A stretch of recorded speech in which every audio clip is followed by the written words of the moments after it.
दोस्तों, आज मैं आपको एक ऐसी कहानी सुनाने जा रहा हूँ जिसमें रोमांस के साथ साथ मोटिवेशनल कहानी भी आपको सुनने को मिलेगा। ये कहानी एक ऐसे गरीब लड़के की है जिन्होंने जी तोड़ परिश्रम करके अपने लक्ष्य को पाकर एवं पूरे गांव वालों को उत्साहित किया। लीजिए सुनिए एक उत्साहवर्धक कहानी जिसका शीर्षक है कर्तव्य। नई दिल्ली के राष्ट्रपति भवन में आज सुबह से ही चहल पहल थी। चारों तरफ सजे धजे लोग अपने अपने सीटों पर विराजमान थे। सभी के चेहरे पर मुस्कान के साथ उत्सुकता के भाव भी थे। ये अवसर था 40 साल से कम आयु के युवा आईएएस अफसरों को पुरस्कृत करने का, जिन्होंने सरकारी सेवा के क्षेत्र में उत्कृष्ट कार्य किया था। नियत समय लगभग 11 बजे समारोह आरंभ हुआ। सभी अपनी अपनी सीट पर बैठे उत्सुकता से मंच पर हो रहे उद्घोषणा को ध्यान से सुन रहे थे। हर युवा आईएएस अफसरों के नाम की घोषणा होने पर और पुरस्कार देने के लिए मंच पर आमंत्रित किया जाने लगा। देखते ही देखते कार्यक्रम अपने अंतिम पड़ाव पहुंच गया। सबसे अंत में उद्घोषक ने जैसे ही शिवचरण का नाम पुकारा, सारा हॉल तालियों और सीटियों से गूंज उठा। शिवचरण के चेहरे पर भी एक हल्की मुस्कान छा गई और वह तुरंत मंच पर पुरस्कार लेने के लिए पहुंच गया। उद्घोषक ने जब माननीय राष्ट्रपति महोदय को मंच पर आकर शिवचरण को पुरस्कार देने के लिए आमंत्रित किया तो उसके आंखों से खुशी के आंसू गिरने लगे। उसके सामने बचपन के संघर्ष और अपनी माता के दुख सभी आंखों के सामने मानस पटल पर चलने लगे। जब वो 8वीं वर्ग में पढ़ता था, शिवचरण का जन्म उत्तरी बिहार के मधुबनी जिले के एक छोटे से गांव मनमोहन में हुआ था। उनके पिताजी को बीमारी कारण असमय मौत से शिवचरण अनाथ हो गया था। उस समय शिवचरण मात्र 14 वर्ष के थे। शिवचरण की माताजी ने बहुत ही कष्ट के साथ बच्चों का पालन पोषण किसी तरह करती थी। शिवचरण 3 भाई था। बड़ा भाई 4वीं वर्ग तक पढ़ाई पूरी करके छोड़ दिया था तथा अपने चाचा जी के साथ काम करने के लिए दिल्ली चला गया था। घर में हर समय पैसे की तंगी रहती थी, इसलिए शिवचरण की माँ शहर से सब्जी लाकर गांव के बाजार में बेचने जाया करती थी। शिवचरण को भी पढ़ने का बहुत मन करता, लेकिन परिवार की हालत ऐसी नहीं थी पढ़ाई कर सके। इसलिए सुबह होते ही भैंस चराने दूर खेतों में चला जाता था तथा देर शाम होने तक आता था।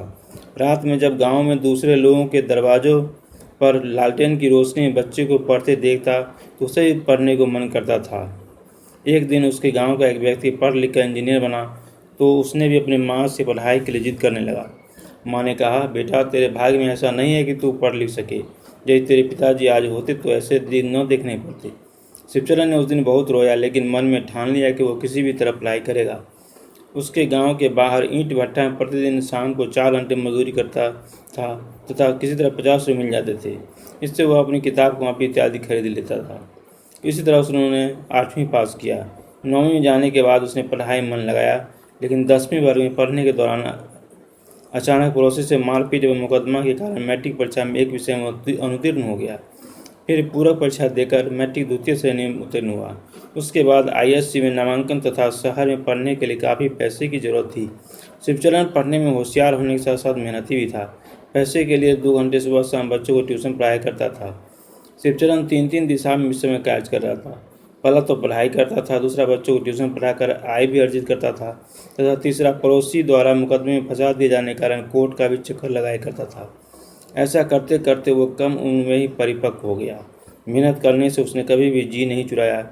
किसी ने बचपन में उसे जेहन में यह बात भर दी थी कि जो पानी से नहाता है वो लिबास बदलता है और जो पसीने से नहाता है वो इतिहास बदलता है।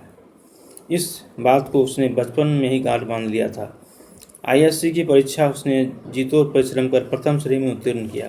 उसके बाद वह आईआईटी की तैयारी के लिए जुट गया। तैयारी के दौरान अपनी व्यवहार कुशलता एवं अनुशासन से जल्द ही प्रोफेसर की नज़रों में जगह बना ली। उनके दयनीय हालत देखकर प्रोफेसर भी ट्यूशन के पैसे नहीं लिया करते थे। मिसाइल मैन के नाम से प्रसिद्ध भारत के पूर्व राष्ट्रपति एपीजे अब्दुल कलाम के किताबों से बहुत प्रभावित हुआ।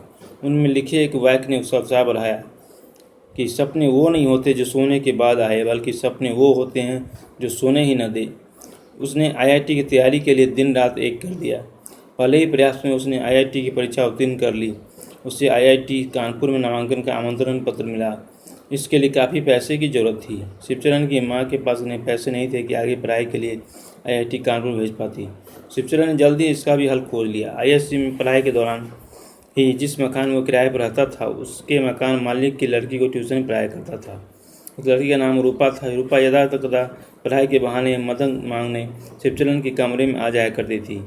धीरे धीरे शिवचरण एवं रूपा में आकर्षण बढ़ने लगा एवं एक दूसरे के प्रति अनचाहा प्यार पनपने लगा। रूपा के पिताजी कपड़ों के थोक विक्रेता थे, पैसे की कमी न थी। उधर शिवचरण को आईआईटी में नामांकन के लिए पैसे की जरूरत थी। उसने रूपा के पिताजी से अपनी तथा रूपा के विवाह का प्रस्ताव रखा। रूपा ने भी अपने पिता को इस बात के लिए राजी कर लिया कि शिवचरण प्रतिभाशाली है तथा आईआईटी कानपुर में नामांकन के लिए पैसे की जरूरत है। रूपा के पिताजी ने औपचारिक पूछताछ के बाद विवाह की स्वीकृति दे दी। विवाह एक सादे समारोह में संपन्न हुआ। रूपा के पिताजी ने शिवचरण के आईआईटी में होने वाले सारे खर्च जिम्मेदारी उठा ली। 4 वर्ष के बाद शिवचरण प्रथम श्रेणी में बीटेक की डिग्री प्राप्त की। उसका अगला लक्ष्य सिविल सेवा की तैयारी करना था। उससे बचपन से ही देश, समाज, गरीब व्यक्ति के लिए कुछ करना चाहता था। बचपन से संघर्ष करते करते वह फौलादी बन गया था। इस बीच वह एक बच्चे का पिता भी बन गया था। उसकी पत्नी भी स्नातक प्रशिक्षित थी। शिवचरण सिविल सेवा की तैयारी के लिए दिल्ली चला गया। उसने दिन रात परिश्रम कर पहले प्रयास में साक्षात्कार तक पहुंच गया, लेकिन अंतिम चयन नहीं हो सका। उसके बाद दूसरे प्रयास में उसने दुगने उत्साह से तैयारी की। इस बार मेहनत ने अपना रंग दिखाया तथा टॉप 10 में अपनी जगह बनाने में कामयाब हो गया। जो ही मित्रों द्वारा परीक्षा के परिणाम की सूचना मिली, उसे खुशी का ठिकाना न रहा। उसने मन ही मन ईश्वर को धन्यवाद दिया एवं गांव जाकर अपनी मां के चरण स्पर्श किए तथा गांव के लोगों को मिठाई खिलाई। मां तथा बेटे दोनों के आंख से खुशी के आंसू गिर रहे थे। उसके मां ने बेटे को तहे दिल से आशीर्वाद दिया एवं नसीहत देते हुए बोली, बेटा, अपने पद पर रहते हुए सच्चाई ईमानदारी के साथ न्याय करना। गाँव के लोग भी आज बहुत खुश थे, क्योंकि शिवचरण ने भारत की सबसे प्रतिष्ठित एवं कठिनतम परीक्षा सिविल सेवा में उत्तीर्ण होकर अपने साथ साथ गांव का भी नाम रोशन किया था। प्रशिक्षण के लिए उसे मंसूरी भेजा गया। प्रशिक्षण के बाद उसकी पोस्टिंग बिहार के जहानाबाद जिले में एसडीओ के पद पर हुई। पद संभालते ही उसे अपने कर्तव्य एवं गरीबों की भलाई करने का जुनून उससे पहले से ही था। वर्षों से कार्यालय में अटकी फाइलें जैसी इंदिरा आवास योजना, वृद्धा पेंशन योजना, मनरेगा, संविदा पर नियुक्ति प्रक्रिया इत्यादि को समय पूरा करने के लिए स्वयं एवं अपने अधिकारियों को दबाव बनाया। गरीब एवं आम जनता की शिकायतों को सुनने के लिए सप्ताह में एक दिन जनता दरबार भी लगाने लगा, जहां बेहिचक आम जनता अपनी शिकायतें कर सकता था। शिवचरण मौके पर ही अपने अधीनस्थ अधिकारियों को शिकायत निवारण का आदेश देता था। उसे अपने जिले की शिक्षा व्यवस्था का भी जायजा लिया। College, high school, middle school, प्राथमिक स्कूल में यदाकदा निरीक्षण करने स्वयं पहुंच जाता था। इससे कुछ स्कूलों के अध्यापक एवं शिक्षा विभाग के अधिकारियों में हड़कंप मच गया। उन्हें वर्षों से स्कूल लेट आने की आदत एवं लापरवाही कूट भरी हुई थी। शिवचरण को ऐसे अध्यापक एवं कुछ लापरवाह एवं कमीशन लेने वाले अधिकारी को सस्पेंड करने का भी साहसिक कदम उठाया। उसने अपनी कार्यशैली से कम समय में ही जनता का मन मोह लिया। उसमें सच्चाई, ईमानदारी, कार्य को समय पर करना, अपने कर्तव्य पथ पर अडिग रहना इत्यादि गुण बचपन से ही थे। इसलिए कुछ कामचोर अधिकारी एवं कर्मचारी ने नेताओं के माध्यम से शिवचरण पर अनैतिक कार्य के लिए दबाव बनाया एवं समझौता करने की कोशिश की। शिवचरण ने नेताओं के सारे अफरों को ठुकरा दिया एवं अपने सिद्धांतों से कभी समझौता नहीं किया। कुछ ही दिनों के बाद वहाँ से पदोन्नति पर स्थानांतरण पटना में जिलाधिकारी के पद पर हुई एवं उस समय लोकसभा के चुनाव होने थे। चुनाव प्रचार जोरों पर था। पटना शहर में चुनाव आयोग ने कानून व्यवस्था एवं जिला निर्वाचन अधिकारी के रूप में कार्य करने का उत्तरदायित्व शिवचरण को दिया। पटना में 2 दिन बाद चुनाव होने थे। आज चुनाव प्रचार का अंतिम दिन था। शाम 5 बजे तक ही चुनाव प्रचार करना था। पटना के गांधी मैदान में एक राष्ट्रीय स्तर के मंत्री का भाषण कार्यक्रम चल रहा था। शाम को 5 बज गए और भाषण बंद नहीं हुआ। उसी समय शिवचरण ने मंच पर जाकर मंत्री के सामने से माइक हटा दिया एवं दृढ़ता से कहा, sir, your time is over. मंत्री महोदय यह देखकर दंग रह गए। आज तक किसी अधिकारी में इतनी हिम्मत नहीं थी जो उसके सामने से माइक हटा दे। शिवचरण ने ऐसा करके चुनाव आयोग द्वारा दिया गया उत्तरदायित्व को कर्तव्य समझकर असाधारण हिम्मत एवं कार्य के प्रति सच्ची लगन का परिचय दिया था। पूरे देश में इस घटना का समाचार फैल गया। सभी ने इस युवा आईएएस अफसर की भूरी भूरी प्रशंसा की। इसी उपलक्ष्य में सरकार ने 40 साल से कम उम्र के युवा आईएएस अफसरों को पुरस्कृत करने की घोषणा की थी। इसमें शिवचरण भी शामिल था।